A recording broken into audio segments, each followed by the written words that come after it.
Olá, muito boa tarde, sejam bem-vindos ao nosso canal, ao canal de Instrumentos Latam.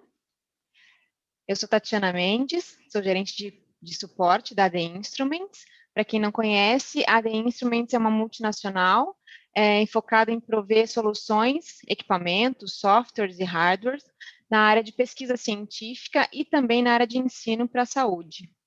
E nesse período de pandemia, a gente está convidando vários professores, pesquisadores, para compartilhar um pouco do seu trabalho com a gente, compartilhar um pouco do que estão fazendo e publicando, né, com a gente aqui no nosso canal. E no dia de hoje, a gente convidou o professor Dr. Bruno Rodrigues. Ele vai falar sobre exercício físico e doenças isquêmicas, uma visão neuroimunológica dos benefícios.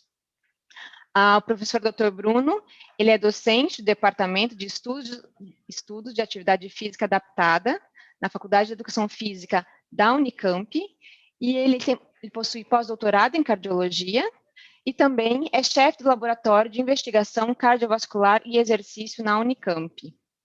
Ao longo da apresentação do professor Bruno, caso você tenha qualquer dúvida, pode colocar aí no campo de chat, que no final da apresentação, a gente vai trazer todas as perguntas para o professor responder aqui para vocês, ok? A gente divulga os nossos eventos, tudo que a gente faz em termos de live, evento, participações, a gente divulga nas nossas redes sociais. Então, nós estamos no LinkedIn e no Facebook como AD Instruments Latam, e no Instagram, AD Instruments LA. Então, sigam a gente lá nas nossas redes sociais. A gente está, nesse momento, também fazendo um sorteio de uma camiseta super legal. E também são os canais por onde a gente divulga todos os nossos eventos, ok? E também, sigam a gente aqui no YouTube. Inscrevam-se aqui no nosso canal, que aí você vai receber as notificações de cada evento que a gente fizer e cada live que a gente promover por esse canal aqui, ok? Então, mais uma vez, qualquer dúvida que vocês tiverem, pode incluir aqui no campo de chat, que no final da apresentação eu vou trazer todas as dúvidas para o professor Bruno responder.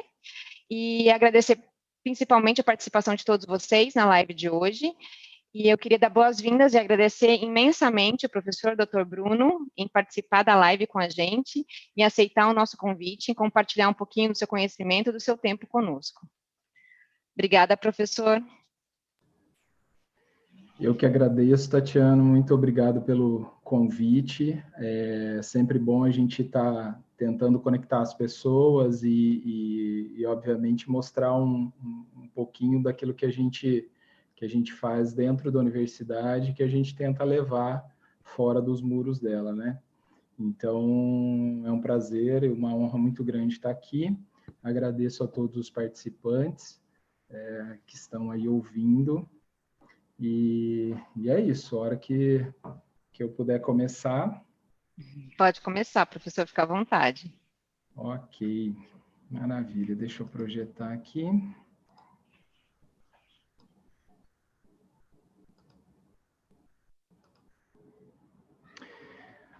Bom, pessoal, aqui eu vou trazer para vocês algumas coisas que a gente tem feito no laboratório, né?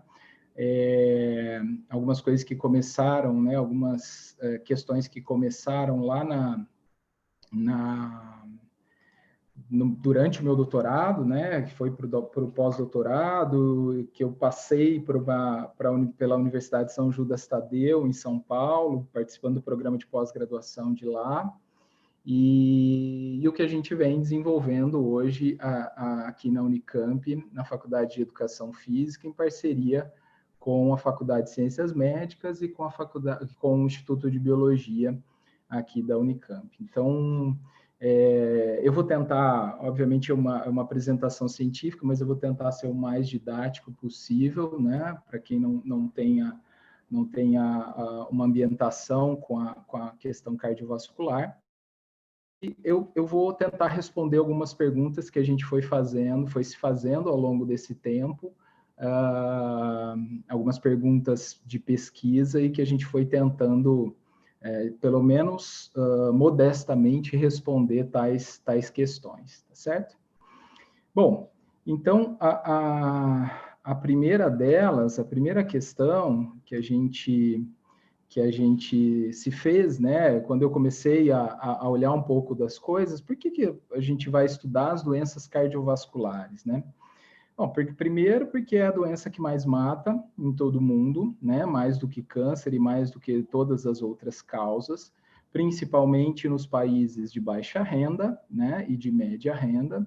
Nos países de alta renda existe uma prevalência maior de mortalidade por câncer, mas no frigir dos ovos, né? Em tudo, em todo o mundo, as doenças cardiovasculares ainda matam consideravelmente, apesar dos avanços no tratamento e na prevenção dessas doenças. Tá? Bom, mas aí, como é que a gente pode prevenir essas doenças? Grande parte do percentual de acometimento dessas doenças são ocasionados por fatores de risco modificáveis, né? Que a gente já conhece muito bem. Então, isso não é novidade para ninguém. Né? Fatores de risco metabólicos, fatores de risco comportamentais, e aí eu destaco a inatividade física, a má alimentação, o tabagismo e etc.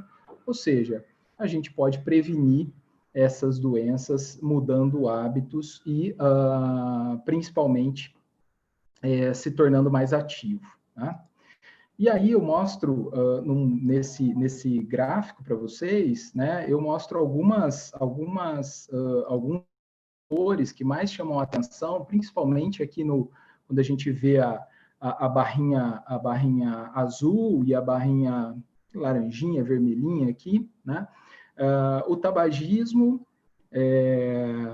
o álcool, a dieta inadequada e os níveis de atividade física influenciando grande parte dos acometimentos, né, de doença cardiovascular nos países de baixa e de média renda. Né? Então, vocês percebam aqui, está lá em quase de 3 a 4% no caso da inatividade física, influenciando em torno de 3 a 4% no aparecimento das doenças cardiovasculares. Tá? Bom, mas de que doenças cardiovasculares nós estamos falando? Quais são elas as que mais matam, né, em todo o mundo? Isso tanto em homens quanto em mulheres, a gente observa que as doenças isquêmicas cardíacas, né, doença arterial coronariana, seguida do infarto do miocárdio, eventualmente depois uma insuficiência cardíaca, né, sendo 46% nos homens, 38% nas mulheres, e as doenças cerebrovasculares, que aqui, obviamente, vai entrar o acidente vascular cerebral, seja ele hemorrágico ou isquêmico, que é um dos focos do nosso estudo, um dos focos dessa apresentação. Tá? Então, essas duas doenças são as que nos motivaram a fazer uma série de outras questões relacionadas ou não ao exercício físico, certo? Bom, e aí por que estudar o exercício? Né? Eu costumo brincar com os alunos que exercício, só não mostraram benefício para o exercício para uma encravada, porque o sapato vai apertar, né? O tênis vai apertar.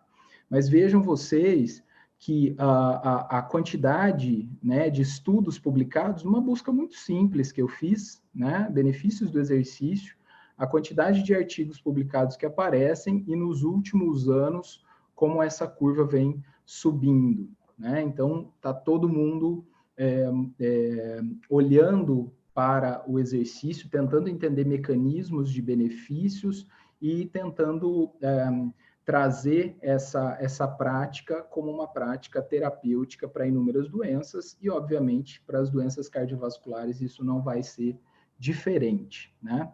Então, existem inúmeros benefícios e muitos trabalhos na literatura mostrando tais benefícios, certo? Bom, então, como eu disse anteriormente para vocês, a gente vai olhar mais especificamente para o infarto do miocárdio, originado de uma doença arterial coronariana, e para o AVC isquêmico. Não vamos falar do hemorrágico nesse momento, até porque foi uma população bastante difícil da gente recrutar, então a gente acabou recrutando mais, basicamente, só os sujeitos com AVC isquêmico. E aí, a gente vai começar pelo infarto do miocárdio, tá certo?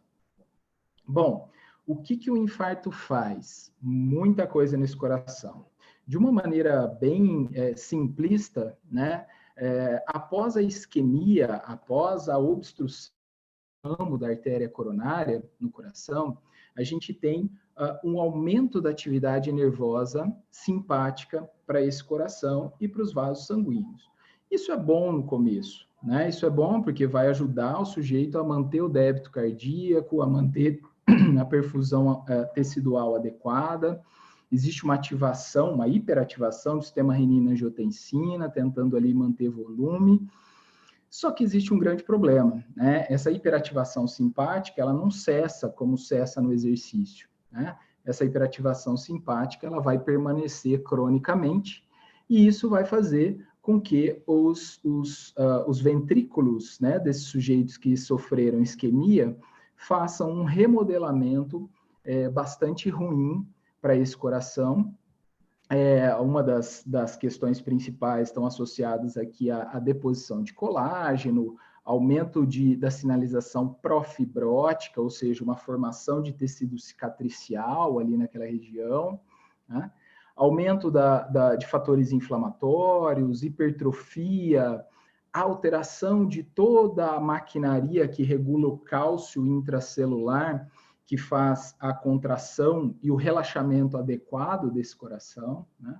Apoptose, autofagia, diminuição do metabolismo oxidativo, e de início, né, normalmente esse coração ele tenta compensar essa perda de tecido, essa perda de parede contrátil, mas depois, normalmente, ele é conduzido a um processo de descompensação, e o sujeito vai entrar em insuficiência cardíaca, com perda de função, obviamente, né, na insuficiência cardíaca, seja ela sistólica, diastólica e etc., e podendo ir a óbito, né, se não tratado adequadamente e se não feita uma reabilitação cardiovascular adequada.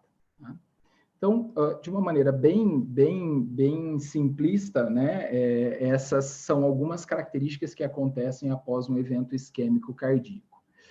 E aí a gente começou a se perguntar se teria uma janela terapêutica, né, no pós-infarto que a gente poderia agir. Né? Então, a gente achou esse trabalho de revisão bastante importante, que mostrava um pouco do curso temporal do processo cicatricial pós-infarto, obviamente no animal, né? Em ratos e camundongos.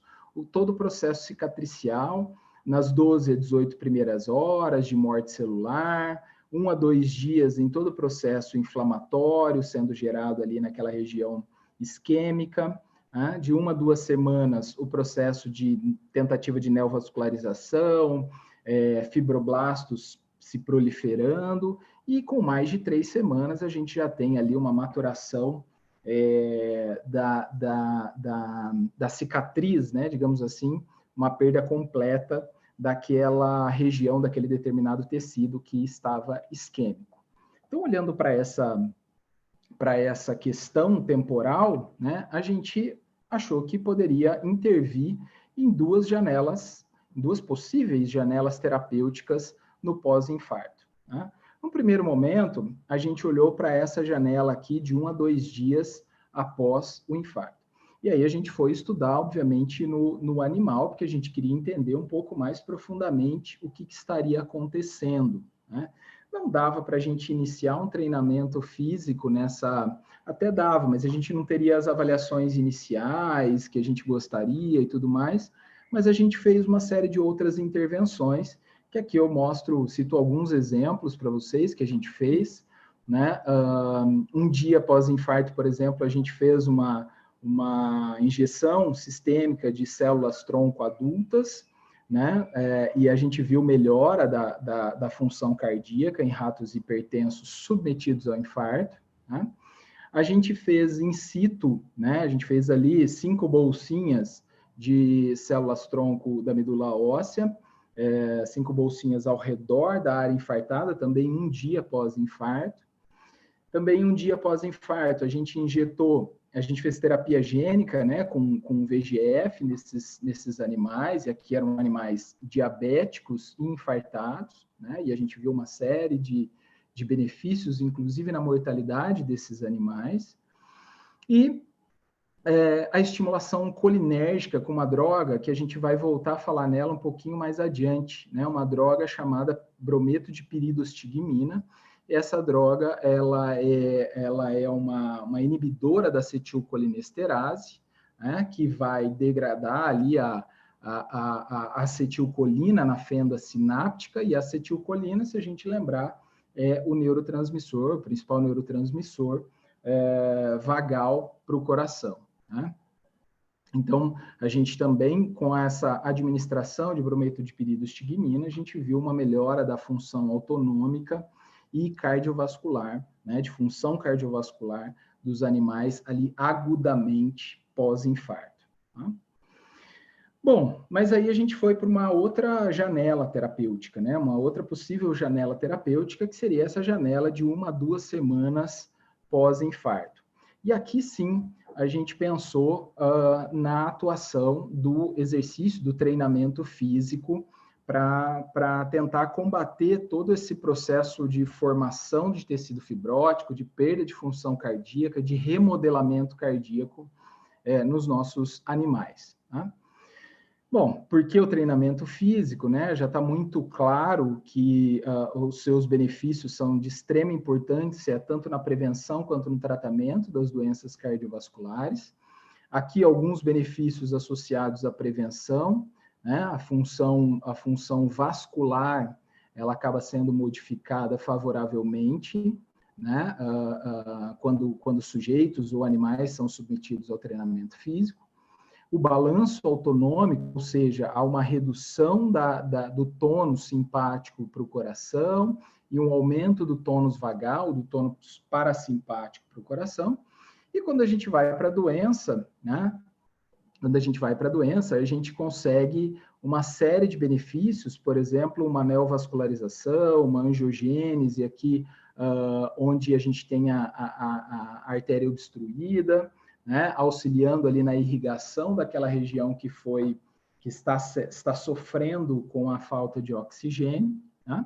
E também a gente tem o chamado pré-condicionamento isquêmico, né, que a gente consegue ter uma série de benefícios pré-evento isquêmico, que no final das contas acaba tendo uma área de infarto, um prognóstico melhor naqueles sujeitos que levavam uma vida ativa e que eventualmente tiveram um evento isquêmico, eles vão responder muito melhor em termos de função cardiovascular e, obviamente, de mortalidade. Mas o que nos motivou mesmo, né, foi uma meta-análise que foi publicada em 2011, que não tinha nem tantos estudos assim, né, envolvidos ali, mas nos chamou bastante atenção em que os autores falavam que o remodelamento do ventrículo, que quanto antes se começasse, né, o treinamento físico nos pacientes pós-infarto, seria melhor, né? O que até 15, 20 anos atrás, isso era um absurdo, né? Começar o mais precocemente possível. O sujeito ficava 6 meses acamado depois que ele sofresse um evento cardíaco, porque não se conhecia muito bem o impacto do exercício nessa condição. E aí, nessa meta-análise, o que os autores viram era que cada semana de atraso no início do treinamento físico pós-infarto era necessário 1 mês a mais para atingir os mesmos benefícios. Então, a gente, em tese, a gente estava no caminho certo de começar ali precocemente pós-infarto dos nossos animais experimentais. Então, a gente conduziu esse primeiro estudo, que foi parte do meu pós-doutorado. A gente conduziu esse primeiro estudo, onde a gente fazia o infarto, gerava um infarto do miocárdio, a isquemia, na verdade, nos animais, né, em ratos, fazendo a ligação da artéria do tronco coronariano, ou da artéria coronária descendente anterior esquerda, e a gente, cerca de 1 semana, de 5 a 7 dias após essa cirurgia de indução do infarto, a gente fazia 3 meses de treinamento físico aeróbico nesses animais. E após esses 3 meses, a gente fazia uma série de avaliações. E o que nós observamos no final das contas, né? Que os animais que treinaram pós-infarto, eles tiveram uma área de infarto menor aos animais sedentários. Tá? Então, observem aqui, a foto está ruim, mas foi uma coloração por picrocílios. Aqui uma área fibrótica dos animais sedentários e aqui a área fibrótica dos animais treinados. Né? Então, uma área de infarto bem menor. A gente observou aumento do consumo máximo de oxigênio, redução da atividade simpática, melhora da sensibilidade dos pressorreceptores, né, que são aqueles controladores momento a momento da nossa pressão arterial. E a gente viu que o treinamento físico impediu um declínio da função sistólica desses animais, avaliado tanto pela fração de ejeção do ventrículo esquerdo, né, pelo ecocardiograma, quanto pela derivada de contração do ventrículo esquerdo. É uma medida que a gente faz quando a gente vai lá e cateteriza o ventrículo esquerdo desses animais e vê a função ventricular direta. Tá? Então, embora tenha diminuído a fração de ejeção nos animais treinados, né, a gente conseguiu mantê-la maior do que dos animais sedentários. E com a função diastólica do ventrículo esquerdo, isso não foi diferente. Né? A pressão diastólica final aumentada no grupo sedentário infartado foi reduzida no grupo infartado treinado. E a derivada de relaxamento do ventrículo esquerdo foi maior no grupo treinado do que no sedentário. Então, a gente impediu a instalação da disfunção ventricular nesses animais submetidos ao infarto. Né? E essa melhoria, né, da função cardíaca foi associada ao aumento da expressão de uma proteínazinha chamada SERCA2, é uma proteína que ela faz a recaptação de cálcio para o retículo sarcoplasmático dentro do cardiomiócito, né? Então, ela tanto favorece o relaxamento desse coração, tirando o cálcio ali do citosol e do acoplamento ali, né, entre as miofibrilas, quanto ela ajuda a manter o estoque de cálcio dentro do retículo sarcoplasmático para a próxima sístole, para que a próxima sístole seja eficiente. Tá? E aí, no final de tudo, a gente viu que a mortalidade, ou a sobrevida, nesse caso, né, a sobrevida dos animais treinados foi bastante maior do que dos animais sedentários. Né? Então, além de melhorar a função autonômica, a função ventricular desses animais, no final das contas, eles ainda sobreviveram mais. Tá? Bom, então aí, a partir disso, a gente se fez outra pergunta, né, bastante relevante, que se a gente pensar num contexto mais prático, a gente vê que o sujeito vai lá, passa por um processo de reabilitação de 3, 4 meses, e aí quando acaba, né, quando ele tem alta da reabilitação, não necessariamente ele já retoma o treinamento em alguma atividade física, em alguma instituição, alguma academia, alguma clínica e assim por diante, né? Então, a gente se perguntou se um período de destreinamento poderia afetar nos benefícios ganhos pelo processo de treinamento. É claro que aqui, mais uma vez, por questões éticas, a gente não ia fazer os pacientes destreinarem, né? Se ele estava tendo um ganho bastante importante, a gente não faria os pacientes destreinarem para a gente poder estudar. Tá? Então, a gente foi para o animal novamente. Só que um dos artigos interessantes que nos motivou foi esse de 2002, em que os autores, muito bem publicado, por sinal, em que os autores estudaram pacientes infartados, né? Cerca de 30 dias após o infarto, eles iniciaram o processo de reabilitação com treinamento físico, e eles treinaram só por um mês, esses sujeitos, e depois eles tiveram alta. Só que os autores acompanharam a mortalidade desses sujeitos por 10 anos. E o que eles observaram? Observaram que aqueles sujeitos que, quando treinavam, tinham uma melhora da sensibilidade barorreflexa, consequentemente de uma melhora da função autonômica, eles praticamente não morreram, né? Não houve mortalidade ao longo desses 10 anos de acompanhamento. Enquanto que aqueles sujeitos que treinaram, mas devem ter treinado mais ou menos, né? Pois não teve uma alteração significativa da da sensibilidade barorreflexa, esses sujeitos tiveram altas taxas de mortalidade.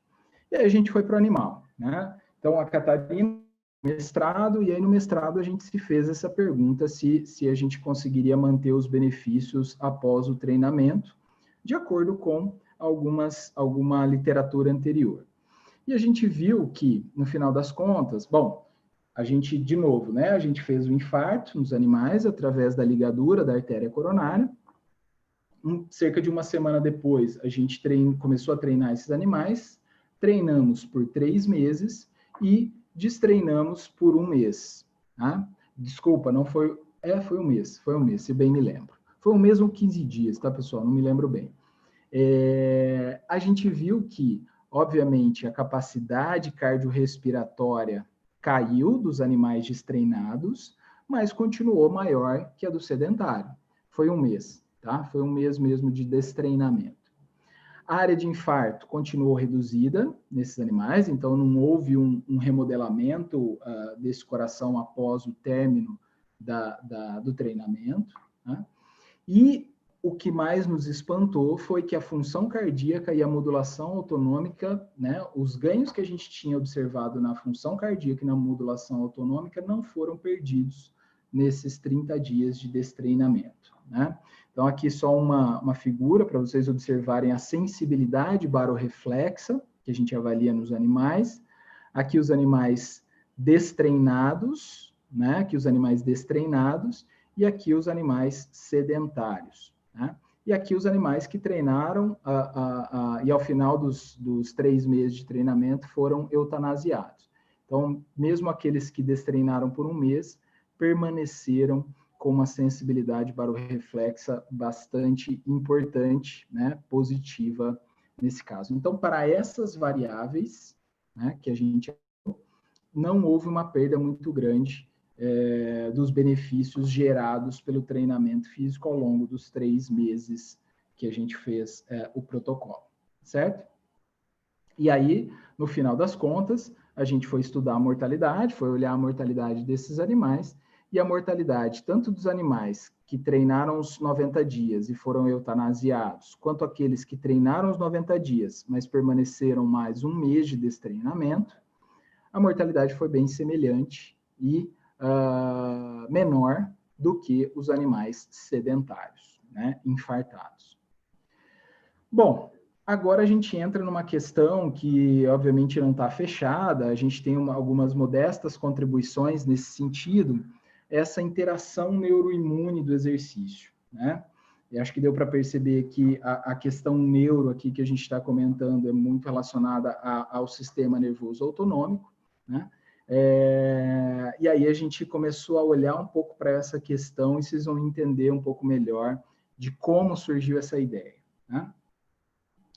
Primeiro, os efeitos anti-inflamatórios do exercício já são bastante conhecidos, né, pela literatura. Essa é uma revisão de 2011, já mostrando uma série de fatores, né, inflamatórios ou anti-inflamatórios que o exercício promove, né? Então, no monócito e no macrófago, no monócito, o exercício diminui TNF-alfa, aumenta antagonista de receptor de interleucina 1, aumenta IL-10, no tecido adiposo, aumenta adiponectina, diminui TNF-alfa, e assim por diante. Né? No baço, aumenta IL-10 das células produzidas pelas células T, no monócito diminui a expressão de Toll-like receptor, e assim por diante. Né? Então, já são efeitos bastante conhecidos anti-inflamatórios do exercício. E no início dos anos 2000, mais ou menos, né, final dos anos 90, início dos anos 2000, o professor Kevin Tracy, americano, ele começou a estudar um pouco do que ele chamou posteriormente de reflexo anti-inflamatório, reflexo colinérgico anti-inflamatório. E como é que ele observou isso? Ele observou em modelos de sepse, né? Então eles faziam um modelo de inflamação ali, né? Um modelo de septicemia nos animais, E aí, o que eles mostraram, né, o que eles evidenciaram, é que os macrófagos produziam citocinas inflamatórias, né? Essas citocinas pró-inflamatórias, elas sinalizavam uma informação para o aferente, né, para as aferências do nervo vago, né? Essas aferências do nervo vago sinalizavam lá no núcleo do trato solitário e esses animais, no caso, voltavam com um aumento da atividade vagal, né, um aumento da atividade do nervo vago, agindo principalmente, a gente já observou isso em outros tecidos também, agindo principalmente lá no baço, liberando acetilcolina aqui no baço.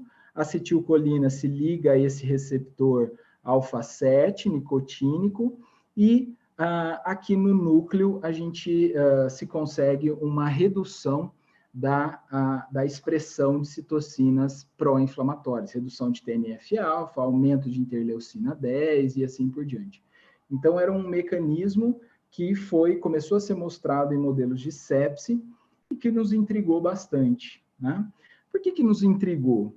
Porque a gente sabe que, já conhecia da literatura e a gente já tinha mostrado que após o infarto existe um aumento da atividade nervosa simpática para o coração, concomitante a uma redução da atividade do vago, da modulação do tônus do vagal para o coração, do tônus parasimpático, né?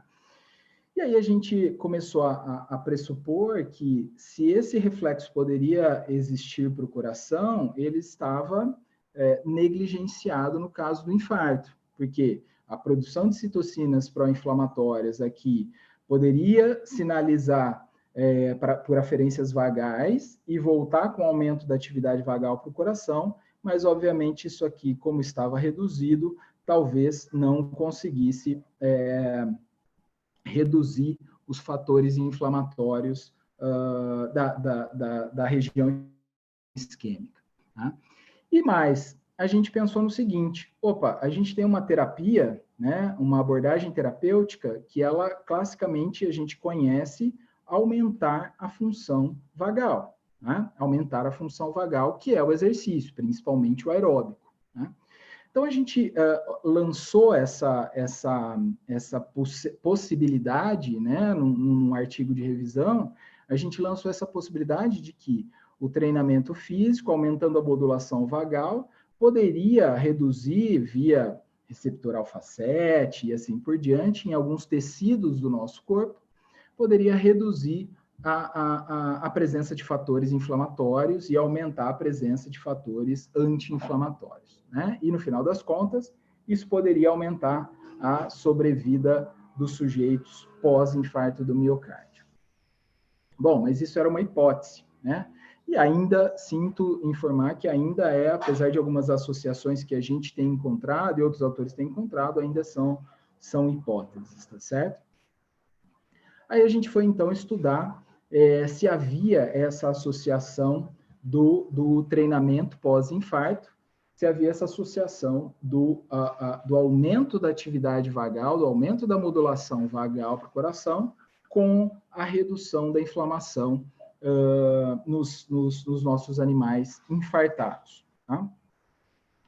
E aí a gente viu que no coração, no ventrículo esquerdo desses animais, né, a gente presenciou uma redução nos animais treinados de interleucina 6 em relação aos sedentários, a gente presenciou uma diminuição do TNF-alfa, a gente presenciou também uma diminuição da razão TNF-alfa e interleucina 10, e no final das contas a gente encontrou associações, não uma relação causa-efeito, mas sim associações boas entre a modulação parasimpática para o coração com o TNF-alfa e a interleucina 6.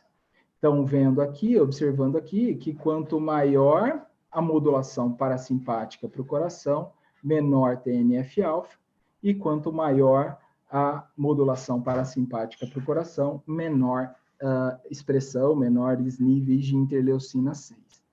Aí a gente começou a ficar animado com essa questão, né? Obviamente. Então a gente foi tentar algo que pudesse potencializar o efeito do exercício na função, na modulação parasimpática para o coração dos nossos animais pós-infarto. Né? Aí veio a Daniele, uma aluna de mestrado, em que a gente trabalhou com o infarto do miocárdio, pela ligadura da artéria coronária nos animais. Cerca de uma semana depois, iniciamos o treinamento físico, só que a gente adicionou, então, o tal do brometo de piridostigmina que a gente tinha falado anteriormente, né? Esse brometo de piridostigmina, lembrando, ele é um inibidor da acetilcolinesterase e que, provavelmente, a gente já tinha observado, ele melhora a função do vago nos animais. Então, a gente associou duas terapias que pudessem, na tentativa da gente potencializar a modulação, aumentar consideravelmente a modulação vagal nos nossos animais infartados. E o que a gente viu foi aumento do tônus vagal, né, no grupo que fez o tratamento farmacológico mais o treinamento físico, e provocou uma redução nos níveis de TNF-alfa também. Né? E aqui, só para lembrá-los, esse protocolo publicado aqui foi com treinamento aeróbico. Aí a gente foi ver outra coisa, né? A gente foi para o treinamento resistido. O treinamento resistido, ele não tem uma função tão importante quanto a do aeróbico em termos de função cardiovascular e de modulação autonômica cardiovascular, né? Então, ele não é um bom candidato a aumentar, pelo menos o que se mostra na literatura, aumentar a função parasimpática, a função vagal de animais, de humanos e etc. Tá? Então, a gente pegou esses animais, pegamos uma terapia que é bastante conhecida, que é o treinamento resistido, e submetemos esses animais também ao tratamento com brometo de piridostigmina. Tá? E o que a gente viu foi que os animais que só treinavam, eles reduziam, fazia só o treinamento resistido, eles reduziam fatores inflamatórios, então aqui interferon gama, aqui interleucina 6, aqui interleucina 1-beta, e aqui, os animais que só treinavam, né? Desculpa, esses aqui são os animais que treinavam. Os animais que só treinavam reduziam, só que os animais só tratados por 3 meses e os tratados e treinados resistido, né, aquele modelo da escadinha dos animais com peso na cauda, eles tiveram uma melhora do tônus vagal, melhora do barorreflexo e, consequentemente, isso refletiu de maneira mais significativa no perfil inflamatório ventricular desses animais. Né? Foram achados interessantes, a gente não teve, mais uma vez, a gente não teve uma relação causa-efeito, mas a gente mostrou possíveis associações entre essas coisas. Né? Bom, daí a gente, sabendo um pouco, conhecendo um pouco a literatura sobre a questão da prevenção das doenças cardiovasculares e etc., a gente foi, então, avaliar o quanto que seria importante esse treinamento físico antes do sujeito, no nosso caso o animal, ter a isquemia miocárdica, ter o infarto do miocárdio. Né? Então, treinar antes poderia atenuar as disfunções provocadas pelo infarto? Essa foi parte do mestrado, uma parte do mestrado da Catarina, de novo, em que a gente fez tanto treinamento aeróbico quanto treinamento resistido nos animais, e depois de 2 meses de treinamento, a gente fez a ligadura da artéria coronariana, o nosso modelo de infarto. E a gente viu que ambos os tipos de treinamento foram responsáveis por modular positivamente, né, ou não deixar acontecer uma disfunção autonômica importante, tão importante, provocado pelo infarto. Então, vejam vocês aqui, esse aqui é um animal sedentário, né, que infartou. Então, aqui o tônus simpático bastante elevado desses animais e o tônus vagal bastante reduzido. Os animais que treinaram aerobicamente antes do infarto tiveram uma preservação maior do tônus vagal, e um não aumento do tônus simpático, bastante importante, e também o treinamento resistido, o nosso modelo de treinamento resistido, ele não foi tão importante em não deixar reduzir o tônus vagal desses animais, mas ele não deixou aumentar aqui o tônus simpático desses animais que infartaram. Então, esse modelo de treinamento resistido dinâmico, antes do infarto, parece ter algum benefício também importante. Tá?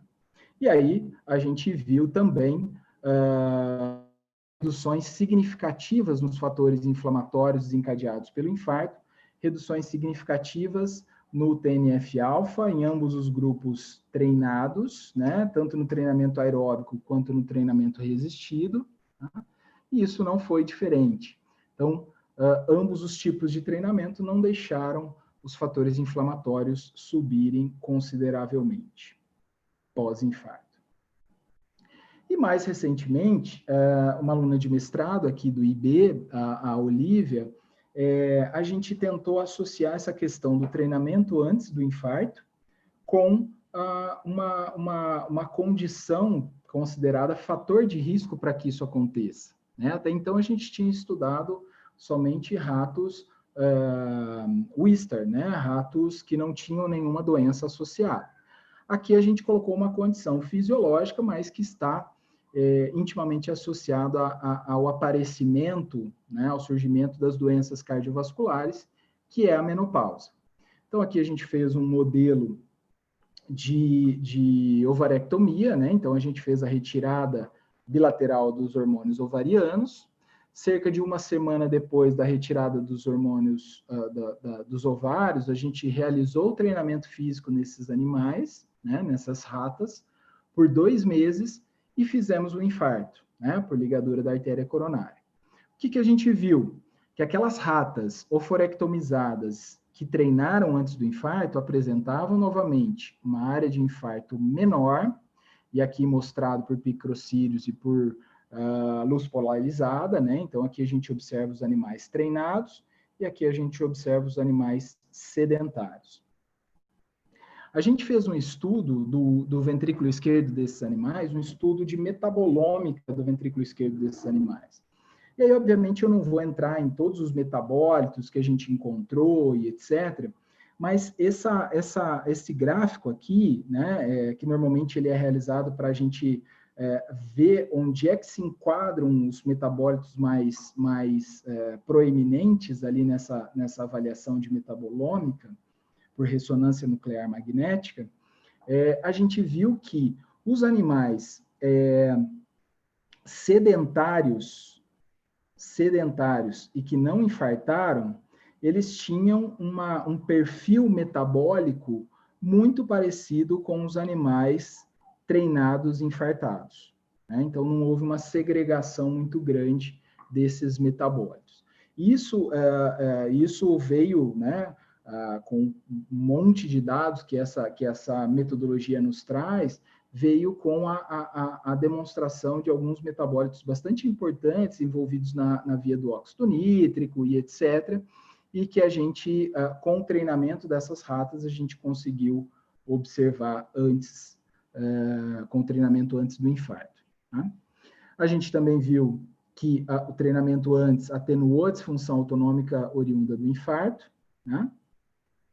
E, mais uma vez, a gente olhou para a questão inflamatória desses animais e viu em todo um perfil inflamatório uma redução ou um não aumento, né, dos fatores inflamatórios nas ratas oforectomizadas que treinaram antes do infarto, certo? Bom, aí eu acho que essa questão do exercício, que não foi muito bem causa-efeito esclarecida por nós, né? O grupo da professora Kátia e o grupo do professor Luiz Ulloa, lá da Rutgers, New Jersey Medical School, os pesquisadores ali, parte do doutorado do Guilherme, ele conseguiu mostrar, evidenciar ali uma relação causa-efeito aqui em animais, em camundongos, o efeito positivo do treinamento físico e a relação vago-diminuição da inflamação nesses animais. Então, alguns pontos importantes que eles observaram foram: uma única sessão de natação atenuou a inflamação sistêmica sem afetar a glicemia num modelo de sepse que eles fizeram, né?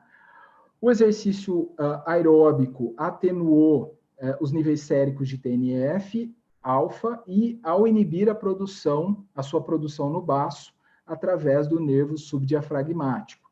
Então, eles fizeram tanto a retirada, né, dessa inervação vago para o baço, e aí eles conseguiram mostrar por A mais B que parece que o exercício, ele ativa o vago, né? Ele ativa via dopamina, ele atenua a inflamação. Né? E aí eles mostraram também através de um antagonista dopaminérgico e assim por diante. Né? Fizeram cultura de célula, então é um trabalho muito bonito de se ler, olhando então um pouco dessa relação que a gente tinha começado a pensar um pouco anteriormente, essa relação do exercício promovendo esse reflexo anti-inflamatório colinérgico, né?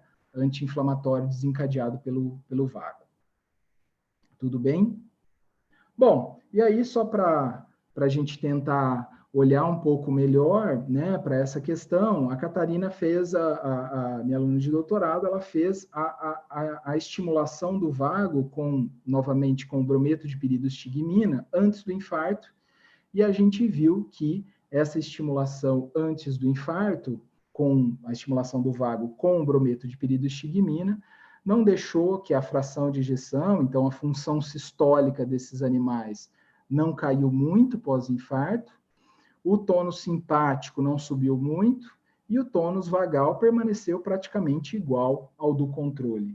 E isso foi associado ao perfil inflamatório do ventrículo esquerdo desses animais. Certo? Bom, agora mensagens para se levar para casa, né? Após o infarto, começar a prática de treinamento físico precocemente, atenua o remodelamento ventricular e a disfunção autonômica. Após o infarto, parece haver uma relação entre a melhora da vagal e redução do perfil inflamatório cardíaco. E após o infarto, parece haver uma relação, tá duplicado aqui, desculpem. E antes do infarto, o treinamento físico pode modular metabolicamente o coração, reduzindo a área de infarto e podendo prevenir a queda do tônus vagal, o aumento do simpático, possivelmente desencadeando uma melhora do perfil inflamatório do ventrículo esquerdo. Certo? Bom, em relação ao AVC, né, o que a gente consegue olhar, o que a gente foi fazer em relação ao AVC isquêmico? Só para caracterizar, né, para conceituar, AVC ele é caracterizado como um déficit neurológico por uma lesão focal aguda do sistema nervoso central de causa vascular. Né? Isso é super importante que a gente defina melhor. A gente está cansado de saber de todas as sequelas normalmente deixadas pelo AVC, né? Sequelas físicas, descondicionamento físico, alterações sensoriais, sequelas psicoafetivas, né? Depressão muito comum, ansiedade muito comum, e as sequelas cognitivas também estão presentes nesses sujeitos após o AVC. E uma outra questão bastante interessante é o aumento da atividade do sistema nervoso simpático nos sujeitos pós-AVC. Então, a gente vê normalmente aumento do simpático e diminuição do parasimpático, do vago, né, para o coração desses sujeitos pós-AVC, e isso está associado a arritmias, formação de placa aterosclerótica e assim por diante. Então, normalmente, o que a gente tem aqui, né, no sujeito que já sofreu um AVC, é uma grande chance de mortalidade por um novo AVC ou por um infarto do miocárdio importante a ponto de levar a óbito. Né? Então, são as grandes chances de mortalidade desses pacientes, principalmente por conta do aumento da atividade do sistema nervoso simpático. Né?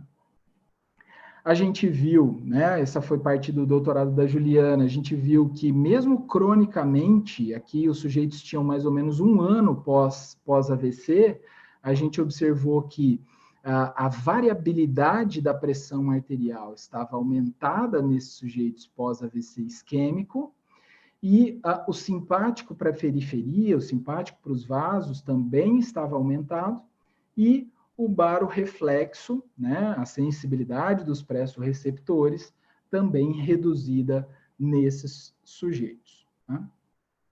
Bom, treinamento físico previne AVC, esse trabalho mostrou um trabalho bastante robusto, né, com cerca de 30 mil americanos, acompanhando em torno de 6 anos, o que se viu, depois de vários ajustes demográficos, por fatores de risco e assim por diante, o que se viu foi que sujeitos que treinavam mais de 4 vezes na semana, né, de 4 a mais vezes na semana, eles tinham um risco bastante reduzido de sofrer um AVC, independentemente de fatores demográficos, fatores de risco, de limitações e assim por diante. Né?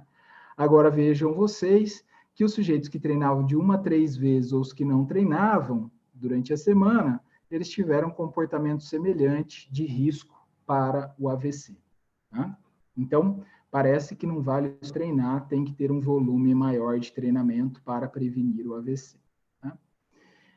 E no pós-AVC, o treinamento já é bastante conhecido em relação a todas as melhorias que ele pode provocar. Né? Essa reabilitação neurovascular, essa reabilitação neurovascular nos sujeitos pós-AVC, traz inúmeros benefícios funcionais, autonômicos, cognitivos e assim por diante. Né? Bom, a gente, obviamente, refletiu sobre essa possível teoria mais uma vez, né? A teoria do reflexo colinérgico anti-inflamatório, né? Desencadeado pelo vago. A gente tentou olhar para essa questão novamente em relação ao AVC. Né? Então, a gente propôs que a gente conseguiria, com o treinamento físico, promover uma maior atividade vagal, uma maior modulação vagal para esses sujeitos e, com isso, diminuir citocinas, provocando, então, um ambiente mais favorável, reduzindo o risco, né, de um novo evento, seja ele cerebrovascular ou cardiovascular, nesses pacientes pós-AVC. Né?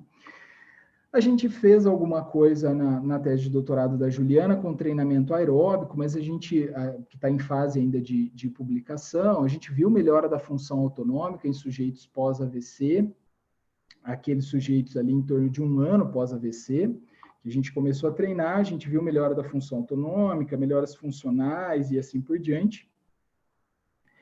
Mas, em razão das sequelas físicas deixadas pelo AVC, é muito difícil a gente conseguir um ambiente que seja seguro para esses sujeitos, né? Fazerem o treinamento, seja na esteira ou na bicicleta e assim por diante. Aí a gente tentou bolar um protocolo de exercício que fosse fácil, né, desses sujeitos fazerem, que eles pudessem levar isso para casa e fazerem em suas casas. Né? Então, a gente fez, na tese de doutorado do Bruno, aqui pela FEF, a gente fez o treinamento resistido com faixas elásticas, né? Os terabands aí com faixas elásticas de diferentes intensidades. A gente fez o treinamento 2 vezes por semana, durante 10 semanas. A gente fez aqui alguns exercícios, né? E a gente observou, para nossa surpresa, a gente observou uma série de benefícios, né? A gente observou benefícios na capacidade funcional desses sujeitos, então no teste de caminhada, no time up and go, na força de preensão palmar, tanto do membro parético quanto do não parético. E na questão da modulação autonômica cardíaca desses sujeitos, né? Aqui eram pacientes pós-AVC crônico, a gente viu que após esse período de treinamento, houve uma redução da modulação simpática, um aumento da modulação parasimpática e uma redução, obviamente, do balanço simpato-vagal desses sujeitos. E aí, nesse estudo, a gente não foi olhar para a parte inflamatória, mas a gente foi olhar para a questão do estresse oxidativo, que está ali intrincado à questão inflamatória. E o que a gente viu foi que nos sujeitos treinados, TBARS diminuiu, carbonilas diminuiu, e a gente viu também um aumento, né, da SOD, antioxidante, e não vimos melhora na catalase nem no nitrito. Então, parece que houve uma associação entre melhora da modulação autonômica, da função, da capacidade física, né, da capacidade funcional desses sujeitos, com uma redução do estresse oxidativo sistêmico nesses pacientes, certo? Então, esse é um resumo dos achados aqui do Bruno, né? Melhora da capacidade funcional, diminuição do simpático, aumento do parasimpático e redução do estresse oxidativo. Né? Bom, o que a gente pode levar de mensagem para casa no AVC? Que parece que, né, alguns dados apontam que um treinamento físico com maior volume, né, mais vezes na semana, parece reduzir mais o risco de AVC. Tá? O treinamento físico aeróbico, que é o mais estudado no pós-AVC, promove melhorias funcionais, metabólicas e hemodinâmicas. Isso é uma evidência da literatura, né? E, no nosso caso, o treinamento resistido com as faixas elásticas, ele pode aumentar a modulação vagal, reduzir o simpático e melhorar o perfil de estresse oxidativo nesse sujeito. Então, eu gostaria de agradecer, né, a todos os colaboradores desses estudos que eu mostrei para vocês, colaboradores lá do INCOR, professora Cláudia Irigoyen, professora Fernanda, aos colaboradores aqui da Unicamp, doutora Maria Andréa Delbin e doutor Heitor Moreno Júnior, professora Kátia da Unifesp, professor Fábio Lira da Unesp, os nossos alunos de mestrado, doutorado, iniciação científica que desenvolveram esses projetos, e, obviamente, aos nossos órgãos de fomento que nos auxiliaram, que nos ampararam aí financeiramente para a realização desses trabalhos. É isso. Fico aqui com uma imagem da nossa faculdade para vocês. Super obrigada, professor. Super interessante. É fantástico ver os resultados aí que vocês estão obtendo. A gente tem algumas perguntas do chat, mas eu quero já deixar aqui aberto e dizer para o pessoal que pode continuar colocando as perguntas, a gente vai trazer para o professor Bruno responder. Tá? Então, vou abrir aqui, professor. Antes disso, a Cris está perguntando no chat se a aula ficará gravada. Vai ficar sim, viu, Cris? Essa apresentação do professor Bruno, gentilmente autorizou a gente deixar disponível aqui no nosso canal, então vai ficar aqui gravada no nosso canal do YouTube logo depois dessa transmissão, tá? Então, Leopoldo, vou começar com a pergunta do Leopoldo, que ele pergunta aqui, existe uma relação entre a carga de esforço físico, né, a carga de treino, com a melhora das funções autonômicas e ventriculares? É uma boa pergunta, Leopoldo. Em relação à carga, né, já que a gente está trabalhando com a questão das doenças cardiovasculares, nesse caso aqui as doenças isquêmicas, né, a carga não é algo que a gente pode modular muito, né, até porque a intensidade para esses pacientes é algo extremamente que a gente tem que tomar um cuidado muito grande, né? Então, a gente não conseguiu, e eu não me lembro na literatura de ter alguma resposta em relação a isso. Mas acho que aquele trabalho que eu mostrei do grupo da professora Kátia e do grupo do Luiz Ulloa, lá americano, em que se faz uma série de relações causa-efeito, né? De repente, fazer um protocolo semelhante àquele, diferenciando as intensidades para ver se isso refletiria no aumento da modulação vagal mais importante, diminuição da inflamação e assim por diante. Mas eu desconheço essa informação. Acho que ainda não temos. Legal. Tem mais uma pergunta aqui do Orlando Rodrigues. Ele pergunta, professor, Pilates é considerado um exercício físico?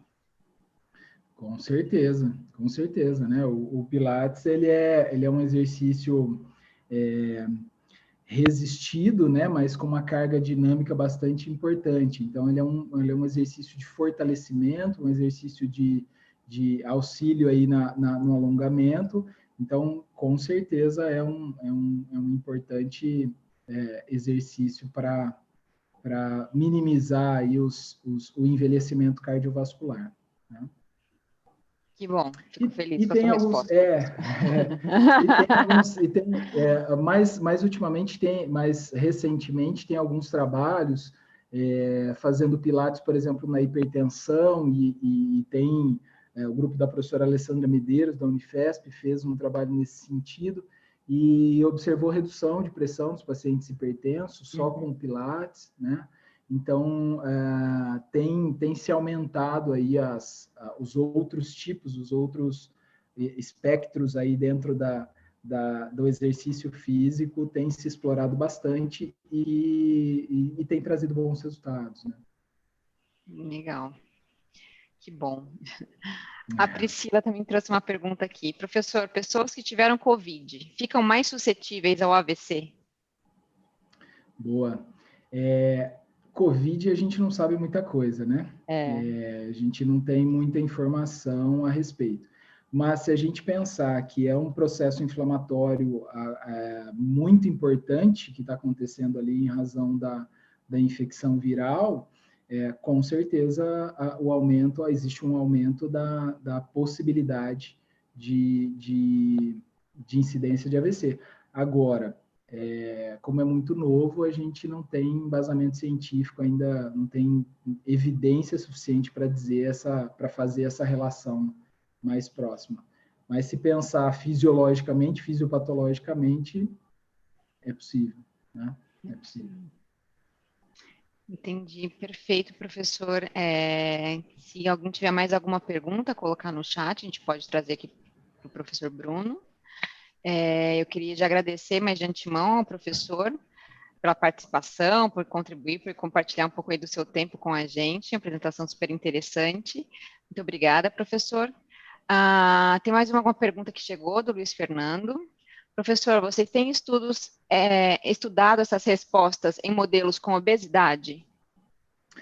Eu não, mas tem o grupo da professora Cláudia Cavalieri, da professora Mara Patrícia, também aqui da FEF, que eles observaram, só que eles fizeram com o exercício agudo em sujeitos obesos, e aí eles viram, né, fizeram a coleta de sangue, fizeram a extração no sangue, se eu não me engano, de leucócitos, e foram avaliar essa questão um pouco mais molecular, daquele receptorzinho alfa-7 nicotínico, de acetilcolina e assim por diante.